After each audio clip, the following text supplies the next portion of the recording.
Good afternoon, everybody. It is Tuesday the 26th of June. Oh, sorry, I'm sitting so far away from you. It's Tuesday the 26th of June. Sorry for the delay in getting this podcast recorded. I had intended to do this on Sunday, but other things have just got in the way, so it's a little bit later than I expected. But I am trying to get back to my regular weekend recording at some point. That's the intention anyway. Welcome to any new viewers, and welcome back to all my returning viewers and subscribers. My name is Jared, or Peter, or Boniface.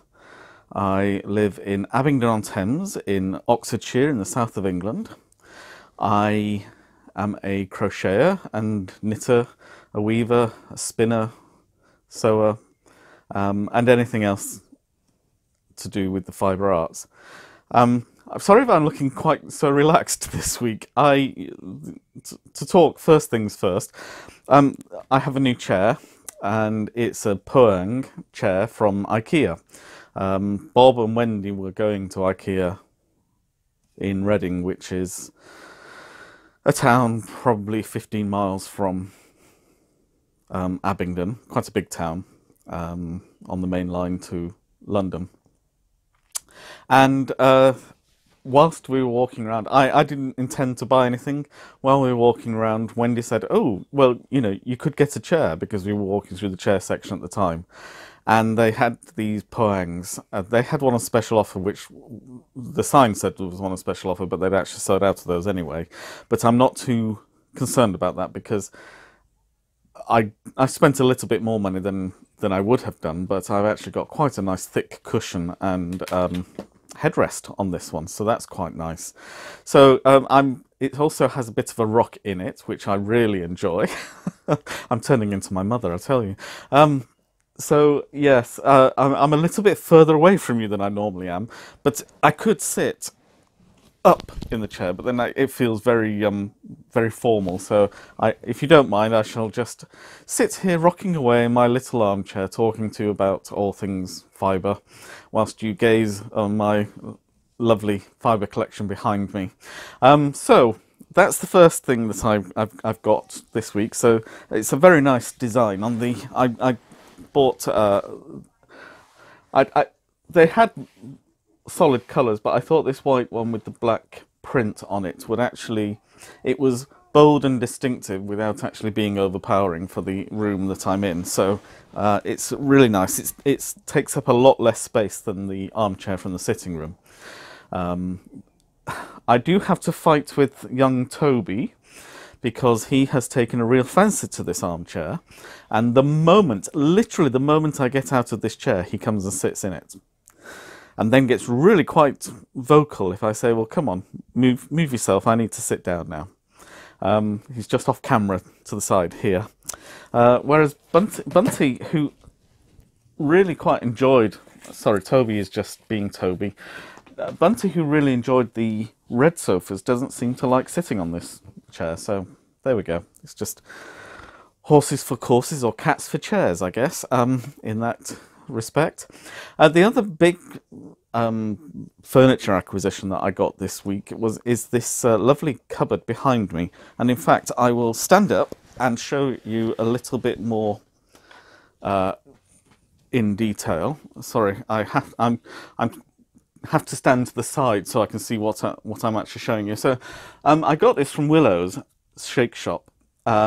Terry, who is the husband of Jeanette, he refurbishes old pieces of furniture and sells them as shabby chic, and I really liked this corner cupboard. I knew it would fit perfectly, and it means I've got my owls on the top shelf, and then my teapots collection and my two sheep down in the bottom, down there. And Jeanette's daughter Daisy, who's only 7, knows how much I like owls, and so she insisted that I be given this owl to dangle from the door. And what else? Yes, I had to hang it upside down because right way up the door would actually open from this side and would open into the cabinet, whereas this way round I can get in and out without any difficulty. But I think it just looks really nice in the corner. It's just the only reason you know it's upside down is because this detail doesn't appear at the top. So that's the capital, but now it's the base. But yes, I'm really pleased with that.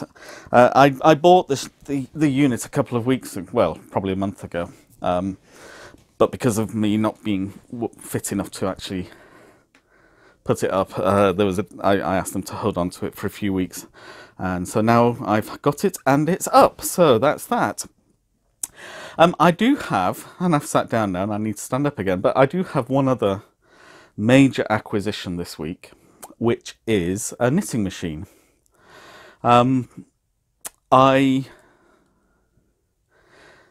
Claire, who knits the lovely tea cosy for me, the strawberry tea cosy for my little teapot, she mentioned, I think at the end of last week, or possibly at the beginning of this week, that her daughter had a knitting machine that she was getting rid of because it wasn't working.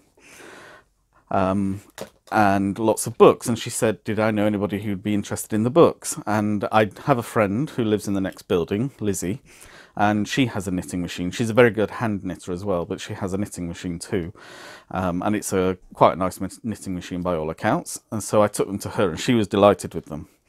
But it kind of got me thinking. I had kind of toyed with the idea of having a knitting bed machine, because I have the circular machine, the small one, that I can knit sock tubes, but I'd thought about the possibility of having a knitting machine to play around with, really, to see what it could do, what I could do with it. And so I bit the bullet and I bought a very basic machine, the Silver Reed, or is it Silver Viscount?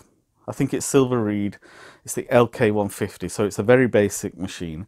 I got it from Hobbycraft, and it was about £300. And I ordered it Wednesday evening, about 10 o'clock at night, and I got an email on Thursday morning saying that the order had been received and that it was going to be dispatched, and I should expect to receive it in 3 to 5 working days.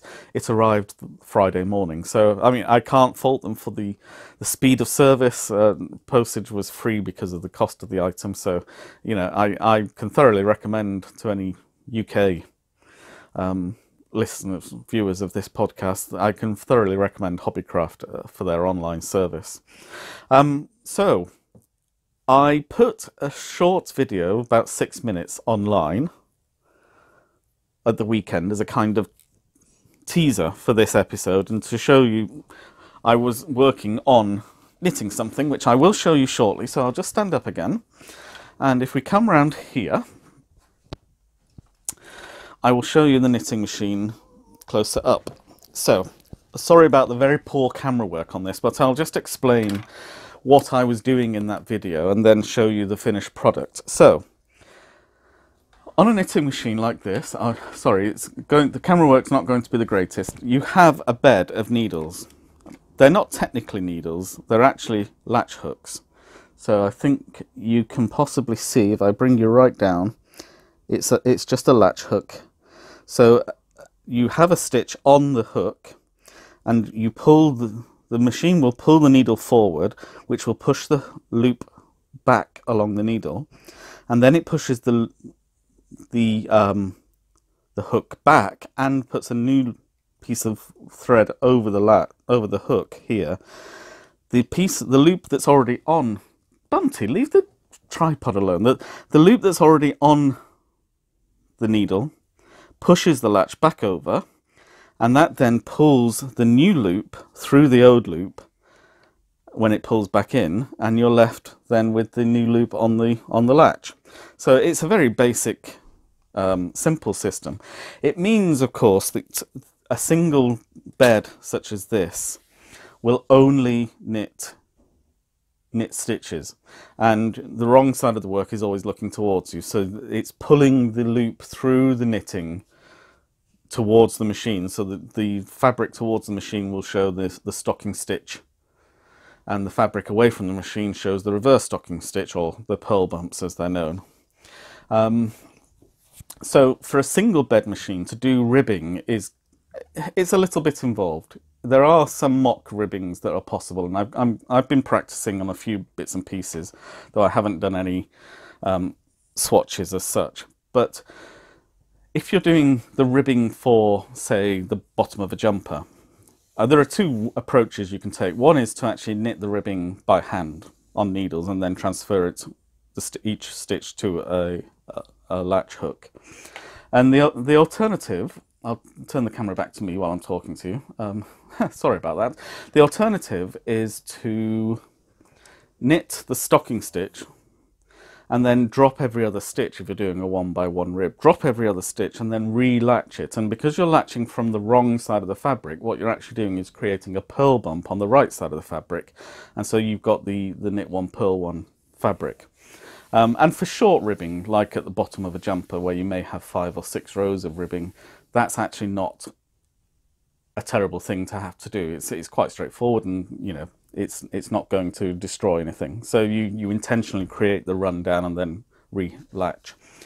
The piece of work I was doing on Friday evening and Saturday, and I finished it Sunday morning, was a chevron. Well, it was a stripe pattern. It was a diagonal stripe pattern on a scarf, and I was doing it over the 24 stitches either side. So if I bring you back down to here, whoops, sorry about this, I realise the camera work is terrible, but if you bear with me, you may be able to see there's a 0 here, and the latch hooks have got a colour-coded top, so that every other group of 10 is pink and every other group of 10 is grey on the very top.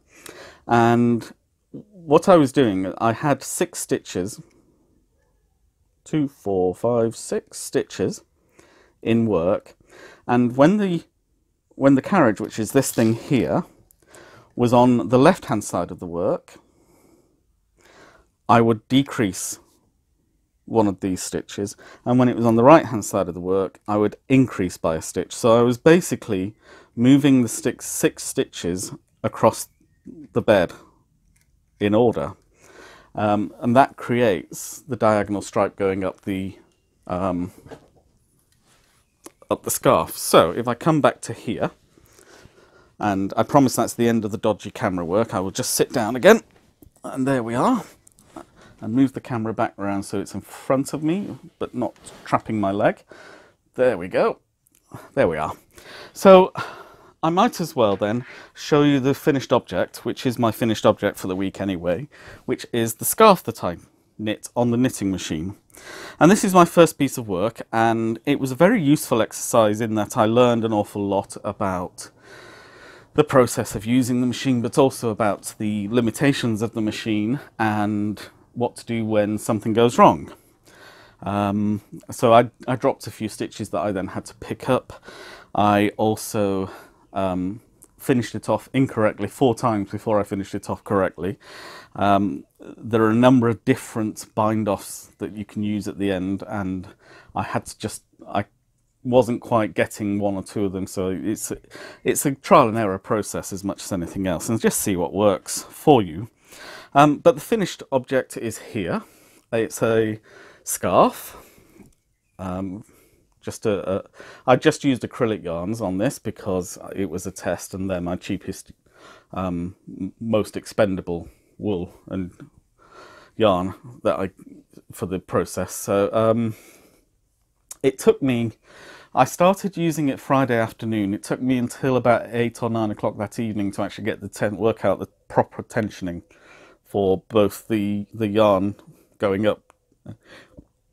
There's a tensioner on the yarn from the cakes, but also the tension of the stitches themselves in the bottom. So the end was just cast on, and then I did 10 rows, actually I did 20 rows, then folded it in half and rehooked the cast on row and then knit a row across, which then created this nice thick hem and dealt with the issue of what do you do about the cast on row. And as you can see, it's quite stretchy still. I blocked it, steam blocked it, but it's still got a lot of stretch in it, so I could block it more ferociously if I chose to. And then this was the section where I did groups of 6 moving diagonally across. So in fact, it was constructed, the hem and the first horizontal stripe were just done moving the carriage across from one side to the other. You then actually knit that triangle, then that stripe, then that stripe, then that stripe, then that stripe, and just build it up as you go across. And I did that for a given length. I just did it until I felt it was long enough. I did a plain horizontal stripe for the center, and then I did blocks of 12 stitches. So whereas this was 6 stitches, the other half is 12 stitches. So it just gives it a little bit of a different look, one on either side of the neck. I think it looks quite nice. Obviously that's the middle, and it goes round, and it's got really quite a striking look about it. So I'm quite pleased with the way it's done.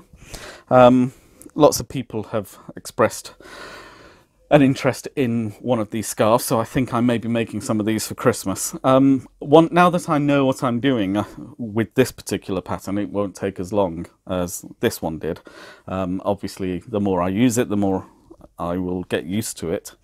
I haven't yet finished sewing in all the ends. I've sewn in an awful lot of them, but I've still got a few left, so I will get that finished today, and then that's a finished object. The reverse side is actually just as, although it's all pearl bumps on this side, and of course you do get a little bit of the pearl bump stripe when you change colour.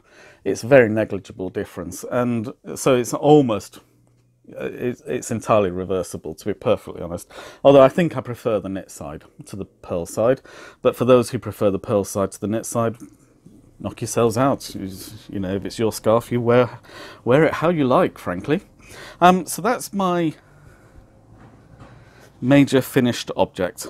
As I say, I've only steam blocked it just to get it. One of the things that was very noticeable is that the edges really do curl over as you're knitting on a knitting machine, so it was important for me to block it out so I could actually see it properly when I'd finished. So the yarn I used for that was just the Stylcraft Special.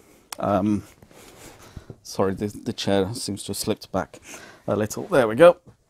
So the yarn I used for that was just the Stylcraft Special, and I think I used silver and,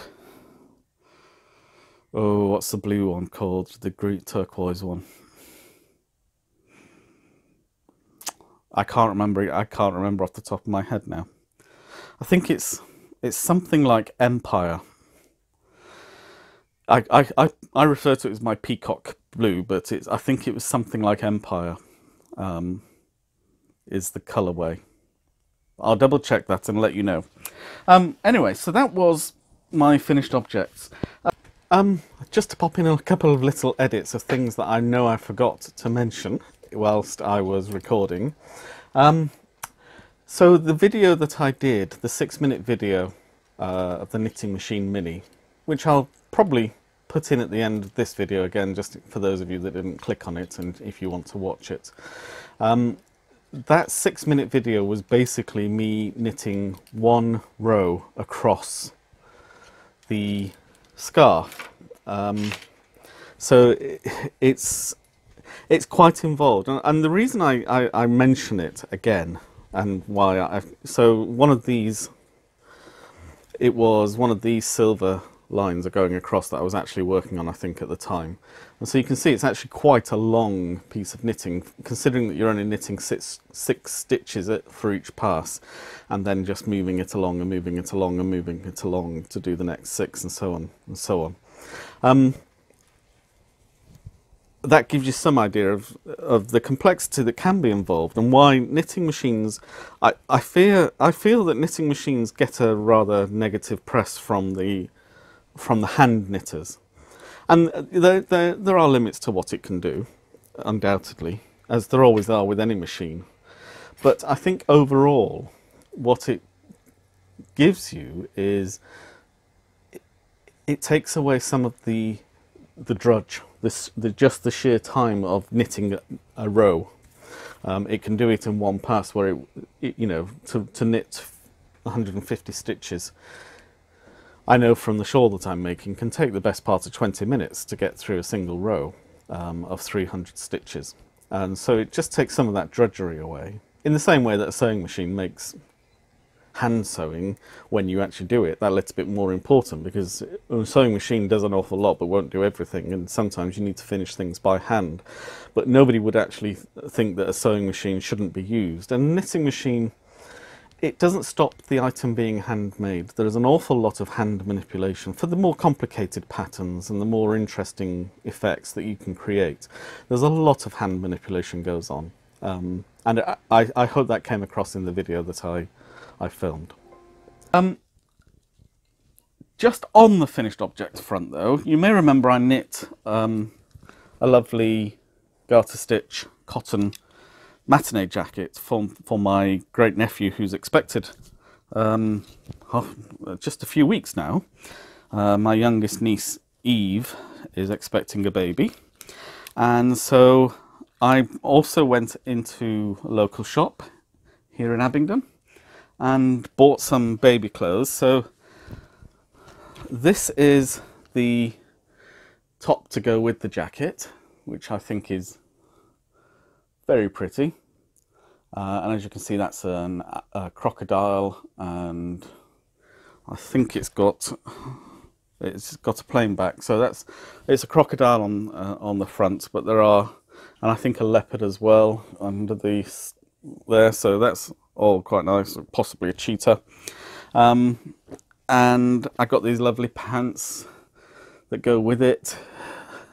And again, it's got crocodiles and sloth and a tiger and a lion, and various other little animals for it. So that's, I think, very nice. And while I was in there, I saw this and I couldn't resist, so I bought it as well, which is a lovely dinosaur jumper and trousers that act as a dinosaur tail along the side. So Mummy's little dinosaur.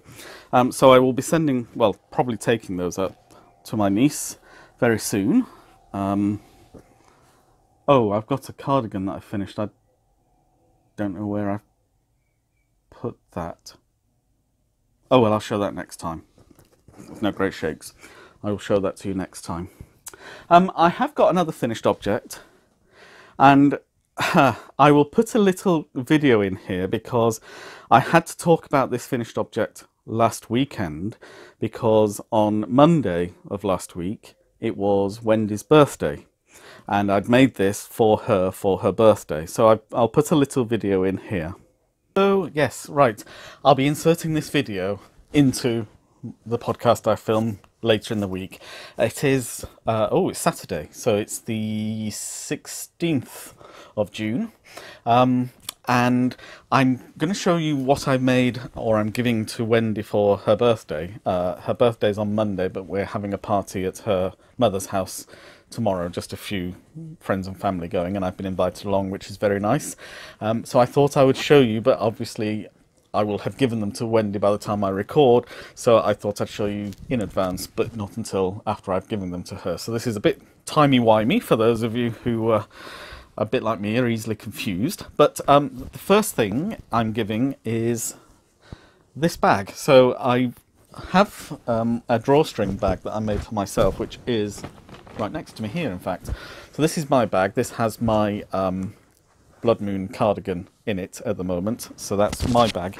But this is Wendy's, and it's a zipper bag, and I've used a different lining material. I've used the polka dot, which is a beautiful polka dot, and I'm hoping that she loves this. It's unique. There is only one of these in the world, just as there is only one of these in the world, because I made both of them from the same piece of fabric that I wove last year, and I think she'll enjoy having this, so that's a very special personal gift. The second thing I'm giving her is the Bag Making Bible by Lisa Lamb. I think I talked about this in one of my podcasts when I bought a copy for myself. Lisa Lamb is a bag designer and maker who sells bags online, but also has a shop in Brighton, England, where she lives. That's on the south coast of England, just south of London. And she has a Craftsy series as well, which I've watched on bag making techniques, particularly things like zippers, pockets, handles, that kind of thing. And this book is effectively that Craftsy class in embryo, in book form rather. So I found it really helpful. There's some really interesting bits and pieces in here about different types of pockets, about whether you use binding and how to use binding, including also some patterns for basic bags that can then be modified. And bags of all shapes and sizes, so little clutch bags for evening wear, tote bags, bags for crafting with, bags for computers and tablets and that kind of thing. And finally, the third thing is this little box. I've just realised that I've not opened that one. I bought myself one of these, so this is mine, and these are the Wonder Clips. And in fact, Lisa Lamb recommends these rather than pins for bag making and for other sewing purposes as well. So there are about 100 little Wonder Clips in this, and it's in a lovely little box. And Wendy and Bob do a lot of sewing, so I think she'll find those extremely useful. So just thought I'd give you that quick update on what I've made and what I've bought, and now I'll hand you back to myself in a couple of days' time. So bye until then, I'm back to now. Anyway, however it goes. Bye. And she was very pleased with it, and I'm very, very glad that she was, and she loved her little Wonder Clips as well, and all the rest. So that was very nice. And she was really spoiled, Wendy. We had a party at her mother's on the Sunday, the day before her birthday, and then she was out with Bob and a very close friend. They went out for dinner on the Monday evening for her birthday, and every day of last week was in some small way a continuation of Wendy's birthday. I took her out for a milkshake, and a couple of the houses where she goes and cleans for a couple of ladies, they gave her very nice presents, and they were on different days. So she had a lovely long stretch for her birthday. But I'll also put in here a picture of the cake that Wendy's mother made for her and sister. And Wendy's mother is 84, nearly 85, she says, which is that curious thing that older people have about always saying what they're going to be at their next birthday rather than what they are at already. So a bit like little children say that 5 3/4, and the 3/4 is important. So her mother is 84, and she baked this cake, and it was a fruit cake, and it not only did it look fantastic, it tasted fantastic. So it was a really nice cake, and we had a really nice time at her birthday. So I do have a couple of other, I mean, this chair and the cupboard and the knitting machine were obviously the major acquisitions of the week. I do have some less major acquisitions, but equally beautiful or useful for me. The first is these lovely stitch markers, which if I bring them, yes, there you are, you can see a lovely little owl knitting stitch markers. Sorry, as soon as I move that over my face, it goes into focus. And the other little, the kind of bronze one in the middle, if I can turn it around for you, is actually a little dog food bowl with a bone in it. So they're really lovely. They're from Crafty Cat's Knitty Bits. I've mentioned Deb's before. She sent me a lovely little card as well, thanking me for my purchase, and a little sachet of tea, which I haven't had yet. It's a herbal infusion rather than tea, but I will be having very soon. So those are some stitch markers. And the other acquisition that I made online, I'm as you know, originally from the northwest of England, from Salford, which is a city that borders onto the city of Manchester. And there has been a lot of regeneration of the city centre in Manchester in the last 20 years, from the post-industrial city that it once was, into a much more modern, artistic, artisanal kind of place.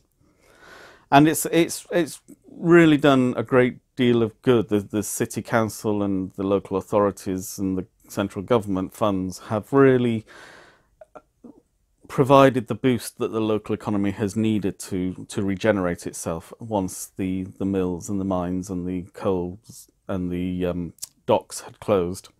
So it's it's a success story in every way, really. And the city centre of Salford and the city centre of Manchester are actually only about a mile apart from each other. The two cities are on the side of the River Irwell and have grown away from each other over the decades and centuries.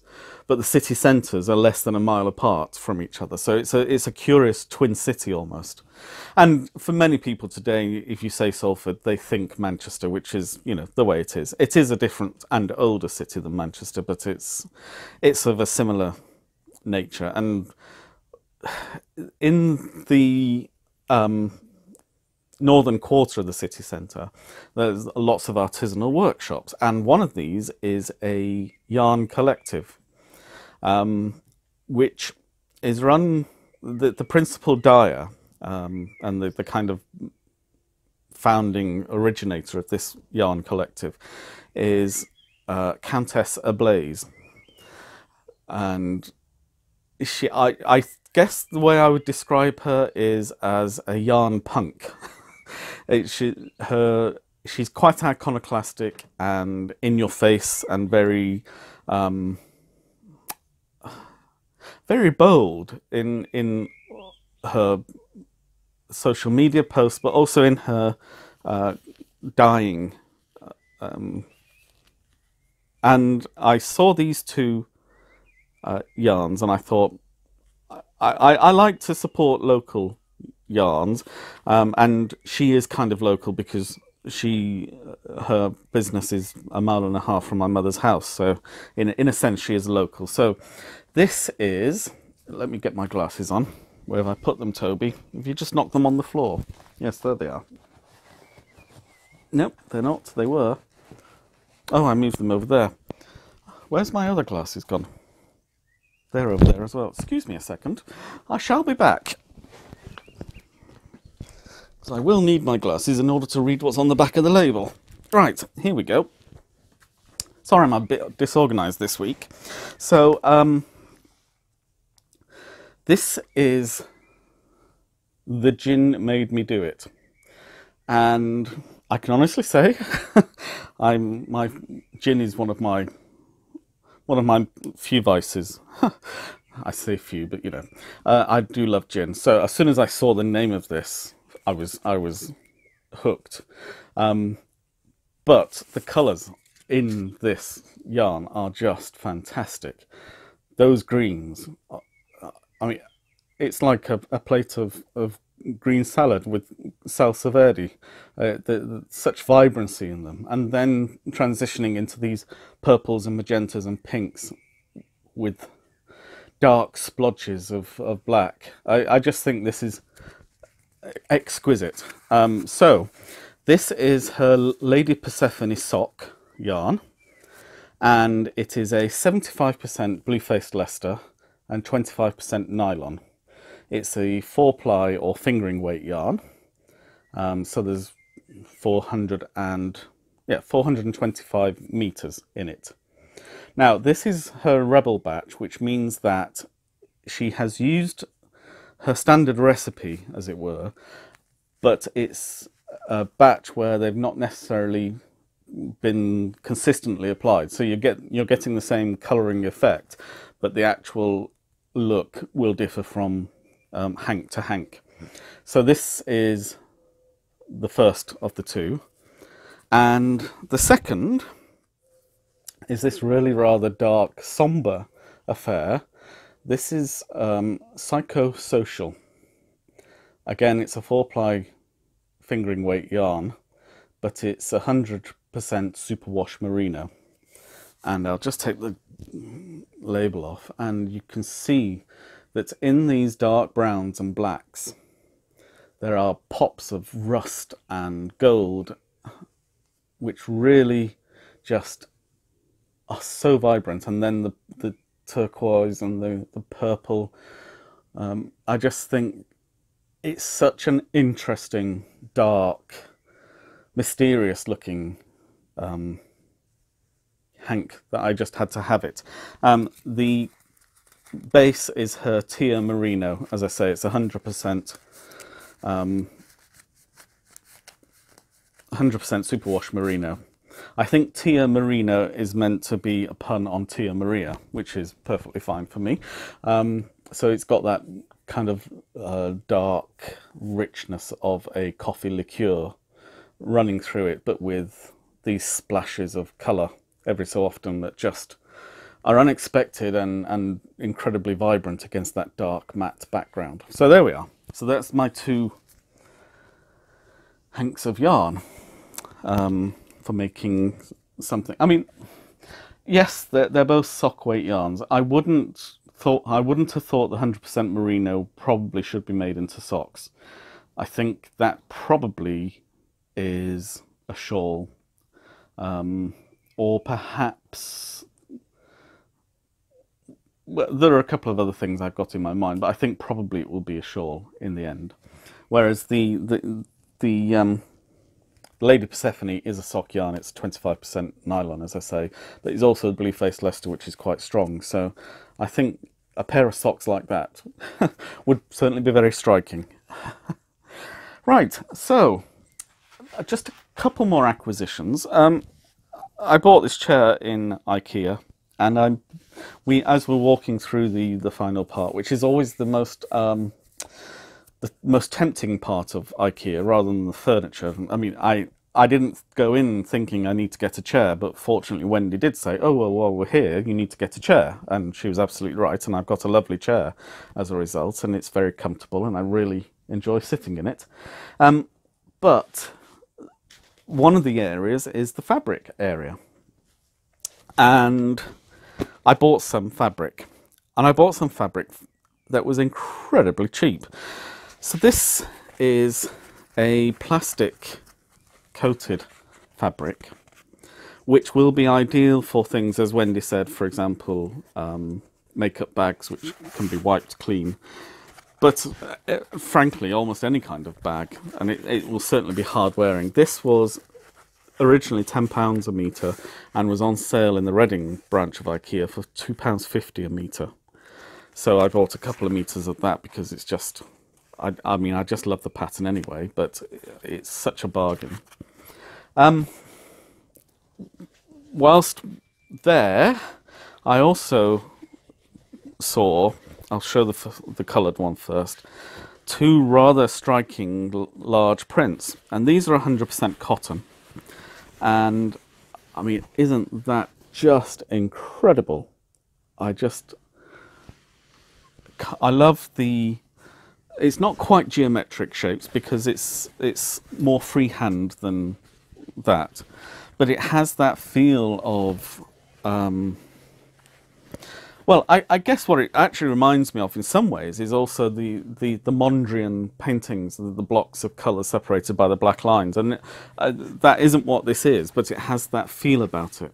I just love that shade of pink in the corner there. I just think that's beautiful. So that was on sale at £4 a metre, and so was this lovely black and white print, which again is quite a striking, bold print, but I really like the look of it. And these are both 100% cotton, and I think you can see that they're very attractive fabrics, and very strong. I mean, they feel quite durable fabrics as well. So anything made from these will, I think, stand the test of time, except when cats grab hold of them with their paws. Thank you, Toby. So, well worth a trip into IKEA and your local IKEA, just in case there's a fabric sale on in your branch as well. So that's the end of my acquisitions. I'm going to talk about a subject which is quite... It would be easy for people to know. I mentioned last week that I'm a member of the Labour Party, which in the UK is approximately like being a member of the Democrat Party in the States. And it's not entirely, it's not a simple, straightforward one-to-one relationship, because there are large parts of the Democratic ticket which would also be considered conservative in this country. So it's not a simple left-wing, right-wing split in that sense. And I'm very keen to stress that I am a Democrat with a small d. I appreciate that other people have different points of view from me, and that their ideas, their policies on how to run a country, on how to provide security and stability and all the things we look to our governments to provide, in different ways. You can have different approaches to the same question, and just because someone doesn't agree with you doesn't make them beyond the pale.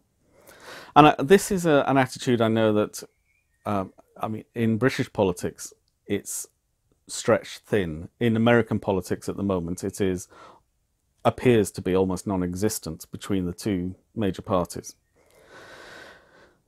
But, for example, in all of my life as an adult, I have only once voted for an MP of a party that went on to form a government. So I've always voted Labour. So, excuse me, in some elections I voted Labour and the local MP hasn't been elected as a Labour MP, but the party has won the general election in the country as a whole.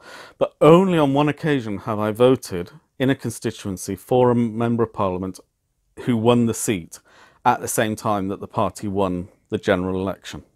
So I'm used to the fact that my views, my political views, are often not the majority political views.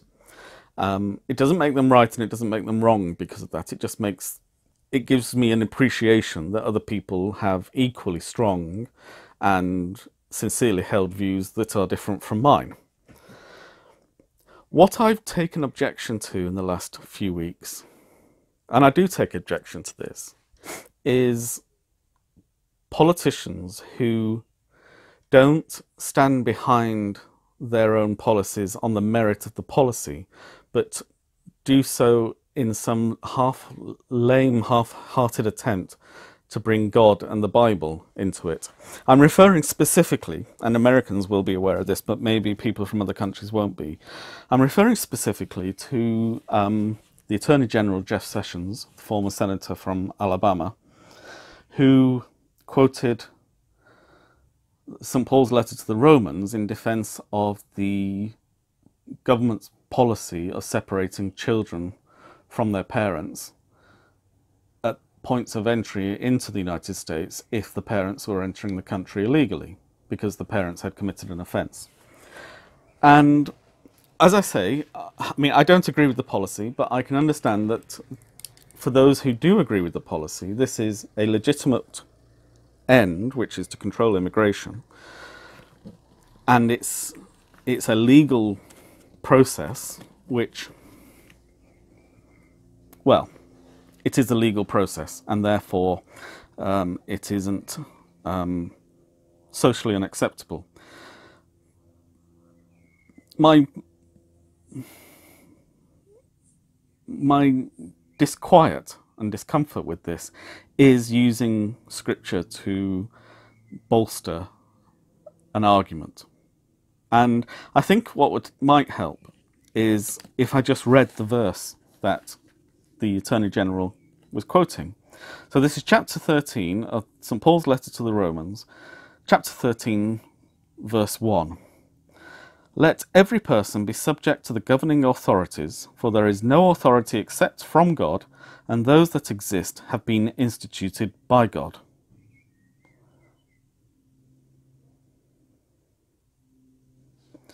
Now, it goes on to say that it is necessary for every person to submit to authority because authority is there to control not good behaviour but bad. And so only people who are going to do bad need to be worried about lawful authority. Now, there is a big problem with depending upon that chapter in Scripture. And I'll unpack a little bit of what that might be. So St. Paul, at the time that he was living and writing, he was alive during the reigns of Emperor Tiberius, Emperor Caligula, Emperor Claudius, and finally Emperor Nero. And may have been around in the time of Augustus, but it's not certain exactly when his birth was. If you'll excuse me a second. So the authorities that were controlling the lives of everyday Christians at the time that St. Paul was writing in the mid-1st century were some of the most despicable, perverse, deviant, tyrannical rulers that the Western world has ever known. So already Mr. Sessions is not painting his own government in the most attractive of lights. And that's not just a cheap shot. I mean, Suetonius, in his 12 Caesars, writes a great deal about these emperors and about their, not just their sexual perversions, but the way they use their power to entice and control other people. And wouldn't think twice about resorting to maiming and killing people who tried to resist them. There is one story about the Emperor Tiberius who, on his way into the temple as the chief priest of the Roman cults, took a fancy to two twin brothers who were in their early teens and tried to seduce them. And when they refused, he had their legs broken so that they couldn't then continue in training to be priests, because you had to be a perfect specimen. You couldn't have any bodily defects. And so, you know, they're not nice people.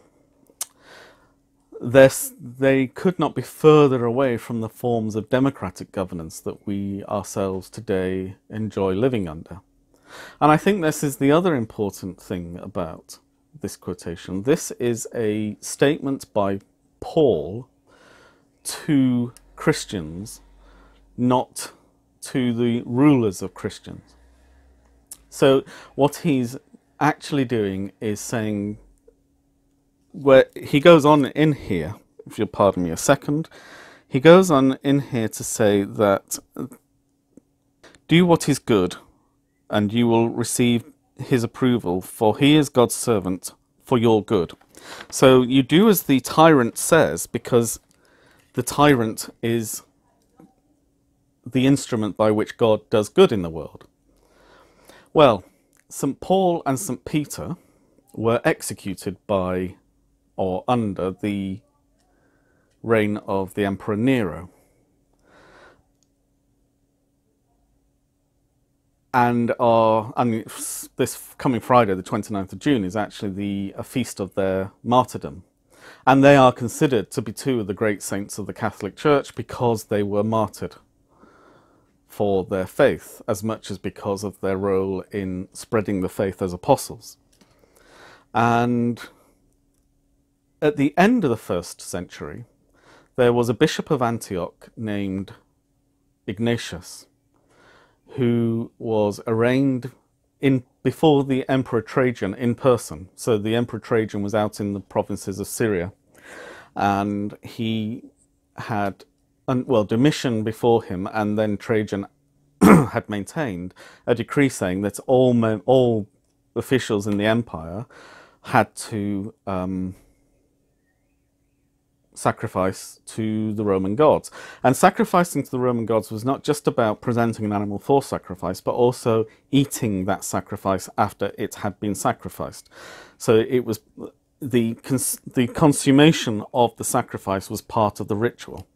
In many ways similar to the Eucharistic bread and wine ritual of Christianity, where you don't simply offer the body and blood to God, you then consume it physically and join yourself to the sacrifice in that way.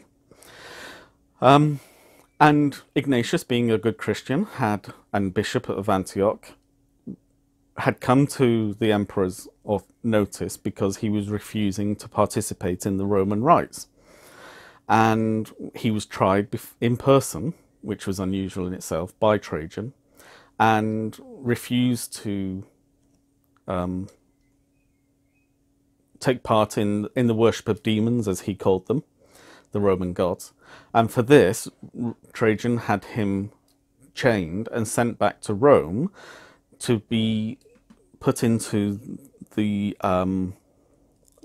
equivalent of the Colosseum. The Colosseum wasn't actually built at that point, but into the games where he would be consumed alive by wild animals for his treason, as much as anything else.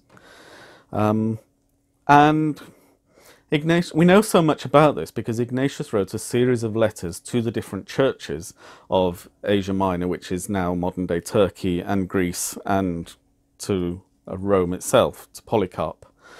And in those letters, even though he is fully, as St. Paul would say, he is fully submitting himself to the authority of the emperor, who is emperor and has authority for Ignatius's own good.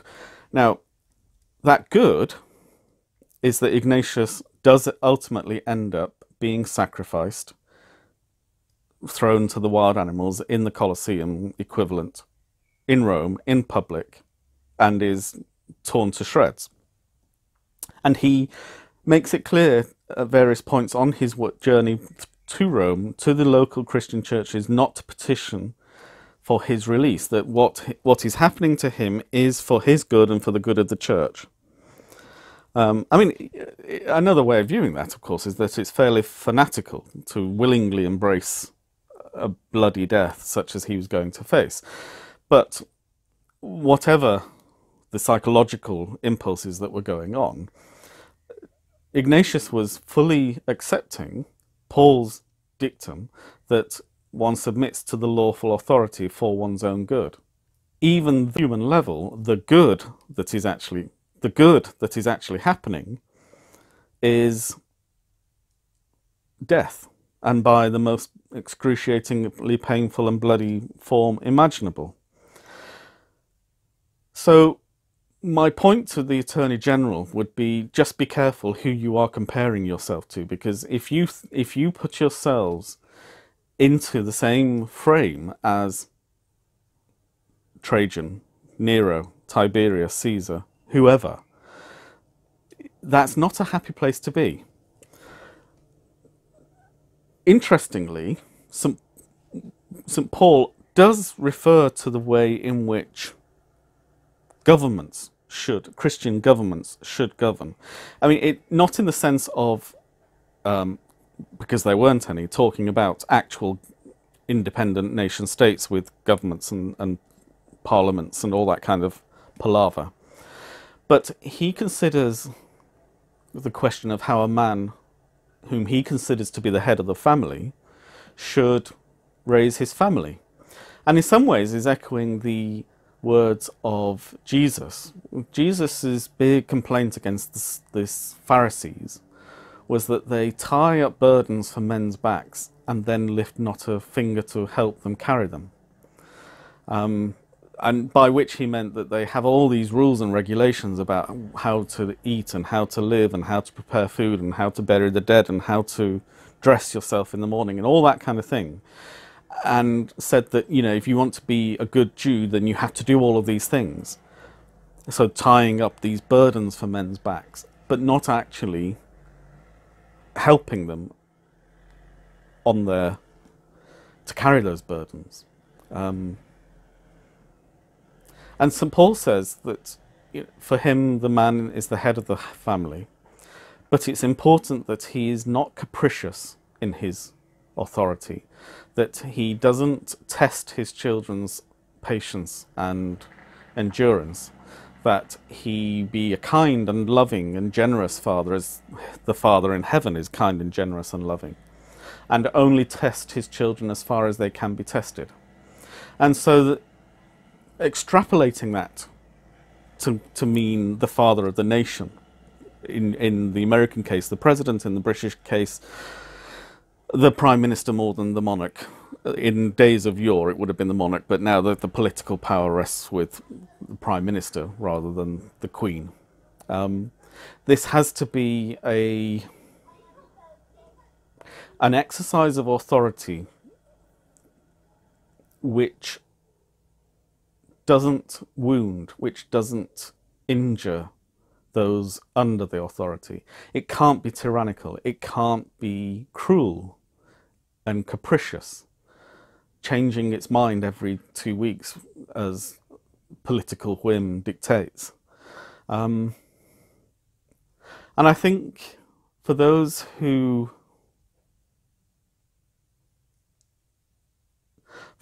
see a malignancy in the world that needs to be corrected, they may be right, but they need to ensure that they don't themselves become part of the malignancy by reacting to it in such a cruel and tyrannical fashion, that they always put the human being who is the subject of their authority at the heart of their concern. I think that's everything I wanted to say on that subject. As I say, I have no problem with politicians believing something different from me. I do have a problem when they don't have the courage of their own convictions and try to hide under a veneer of respectability, whether it be religious, whether it be philosophical, whether it be the guise of saying one thing but doing another. I think if you're going to have strong policies that you think are right, then just have the courage of your conviction and say, we think this is the right thing to do. We understand that it's going to be difficult, and we will take every measure we can to ameliorate the pain and suffering that people will have as a result of this policy. But overall, we believe this policy to be the best policy. That can be, for example, the only justification for the Second World War. Knowingly sending people to their deaths can never be a kind and loving thing to do. But if it's to achieve something greater, which is the restoration of peace, the prevention of further cruelty, the prevention of exploitation and death and disease, then it can have a moral core to its impetus.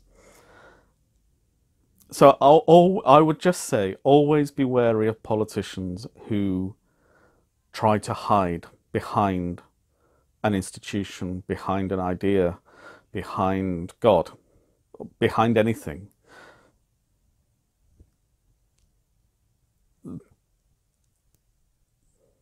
I think that's everything. So, on that curious note, I will call it a day for today. As I say, I'm hoping that I will be recording at weekends from now on, so I hope to be back to normal for this Saturday or Sunday. I will just make the commitment to do it and then it'll be done. So, until then, stay happy, stay well, stay safe, and keep crafting. So, bye for now.